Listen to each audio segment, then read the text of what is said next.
स्वराज मेरा जन्मसिद्ध अधिकार है और मैं उसे लेकर रहूंगा। दोस्तों, ये कथन छत्रपति शिवाजी महाराज की है। ये एक कथन नहीं है दोस्तों, बस ये एक ऐसी आग है जिसने गुलामी के अंधेरे में आज़ादी की लौ जलाई और उस लौ की गवाही आज भी देती है वो 12 ऐतिहासिक किले, जिन्हें हम कहते हैं मराठा मिलिट्री लैंडस्केप। और ये किले सिर्फ भारत का गर्व नहीं बल्कि पूरी दुनिया के अब धरोहर बन चुके हैं।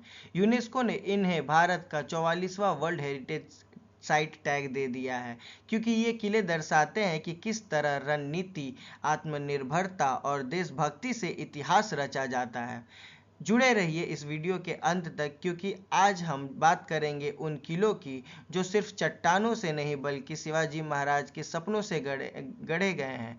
दोस्तों, मैं हूं राहुल मिश्रा और स्वागत करता हूं आपका अपने इस यूट्यूब चैनल पे, जहां पे आज हम देखेंगे इस टॉपिक को। मराठा मिलिट्री लैंडस्केप क्या है? तो ये 12 पुराने किलों का एक ग्रुप है जो महाराष्ट्र से लेके तमिलनाडु तक फैला हुआ है। या फिर अगर आप लोग देखो तो ये बनाया गया था छत्रपति महाराज के द्वारा, वो भी 1600 से लेके 1820 वर्ष तक। ठीक है, उसके बाद से हम लोग देखते हैं कि इसको पूरा बाकी मराठा रूलर्स के द्वारा किया गया था। दोस्तों, उसके बाद अगर देखा जाए तो इन सभी फोर्ट्स की अलग अलग डिफिनेशंस हैं। तो पहला हिल फोर्ट के अकॉर्डिंग हम लोग देखें तो रायगढ़, राजगढ़, प्रतापगढ़ और सालहर का जो किला है दोस्तों, ये ऊंची चोटी पे बनाए गए हैं या फिर इनकी चोटी ऊंची रखी गई है, जिससे दुश्मनों पर दूर से ही नज़र रखा जाए। या फिर आप देखोगे कोस्टल फोर्ट के पास हमको विजय दुर्ग, सिंधु दुर्ग और स्वर्ण दुर्ग के नाम से हम लोग को दिखता है। ये एक ऐसा किला है दोस्तों जो समुद्र में हमला करने के लिए बहुत ही स्ट्रेटेजिक पॉइंट पे था। उसके बाद से हम लोग देखें तो आइलैंड्स जो थे, या फिर बोल सकते हो कि खंडेरी और पन्हाला का जो किला था, ये व्यापार, समुद्री व्यापार को देखता था या फिर समुद्री व्यापार को ये रक्षा करने के लिए था दोस्तों। उसके बाद से गिंगी पोर्ट जो तमिलनाडु में है, अगर हम लोग को देखें तो तो ये जो पोर्ट है ये रीजनल डाइवर्सिटी को दिखाता है, कि ये बताता है कि मराठा साम्राज्य जो है उसका एक्सपेंशन कितने दूर तक था।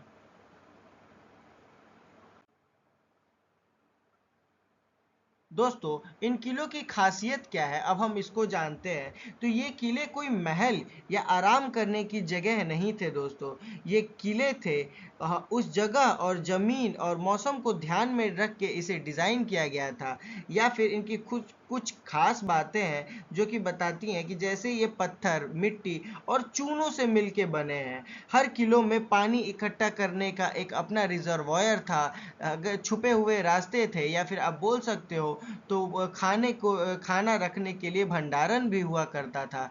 या फिर आप देखो तो डिफेंसिव इंटेलिजेंस था इनके पास, तो अपने दुश्मनों पे ये नज़र रख सकते थे या फिर उनको फंसा सकते थे और एक छुप के अपना रास्ता भी तैयार कर सकते थे कि उनको छिपना किधर है। या फिर इंडिजिनियस आर्किटेक्चर को अगर देखा जाए दोस्तों, तो ये दिखाता है कि उस टाइम पे भारतीय लोग या फिर मराठा साम्राज्य ने कितने सुंदर तरीके से लोकल मटेरियल्स के साथ, जैसे मैंने बताया कि चूना, पत्थर, मिट्टी के द्वारा इसे बनाया गया था, तो आखिर कितनी सुंदर तरीके से इसको दिखाया गया। उसके बाद से दोस्तों, आखिर क्यों यूनेस्को ने इसे इस टैग से रिकॉग्नाइज किया, तो चलिए देखते हैं। ये जो किले हैं दोस्तों, दो अवार्ड के अंदर में इसको देखा गया है। पहला तो यह है दोस्तों कि ऐसे किले जो उस समय में शानदार तकनीक और सोच के अनुसार बनाए गए हैं।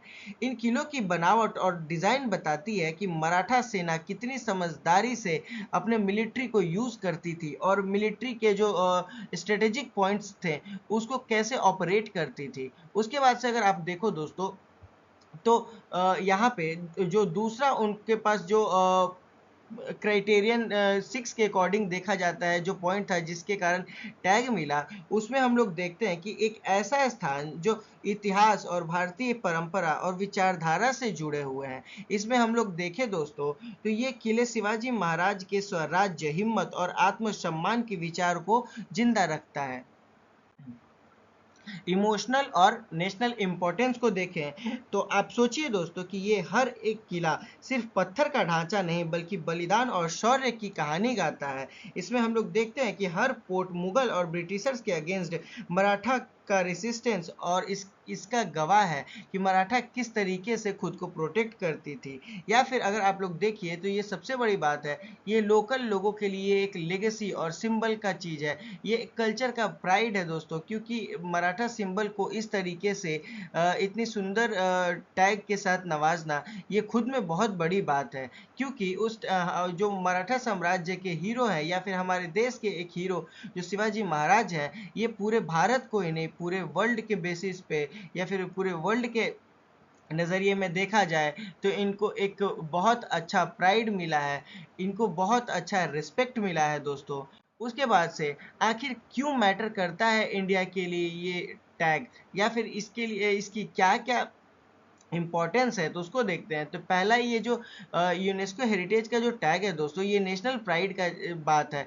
क्योंकि ये हमारे इंडिजिनियस हेरिटेज और इंडिया के जो रिचनेस या फिर बोल सकते हो कि इंडिया का जो हिस्टोरिकल बैकग्राउंड है इसको ये दिखाता है। उसके बाद से देखेंगे कि ये हेरिटेज को टैग मिलने के बाद यहाँ पे टूरिज्म बढ़ जाएगा और हम लोग देखेंगे कि यहाँ पे टूरिस्ट अट्रैक्शन पॉइंट बनेगा, इकोनॉमी को इम्पैक्ट करेगा, या फिर आप देखोगे तो इंफ्रास्ट्रक्चरल डेवलपमेंट हो जाएगा।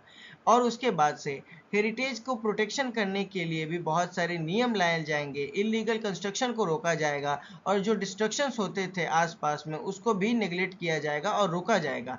इसका एजुकेशनल एस्पेक्ट से क्या है वैल्यू दोस्तों, तो ये यूथ को और या फिर हर एक स्टूडेंट को जो कि ये बताएगा या फिर ये समझाएगा कि मराठा मिलिट्री का किस तरीके से इम्पोर्टेंस था, या फिर ये चीज़ें हमारे इतिहास के बुक में भी ऐड होंगी। तो दोस्तों आज के लिए बस इतना ही। आप प्लीज़ कमेंट करके हमें ये बताएं कि आपको ये वीडियो कैसा लगा, क्योंकि हमारे इसमें पूरी मेहनत होती है। तो कृपया कर जुड़े रहें हमारे चैनल से और लाइक और सब्सक्राइब कर लें, जिससे आपको मिलते रहेंगे रेगुलर अपडेट्स। तो दोस्तों तब तक के लिए अपना ख्याल रखें और थैंक यू।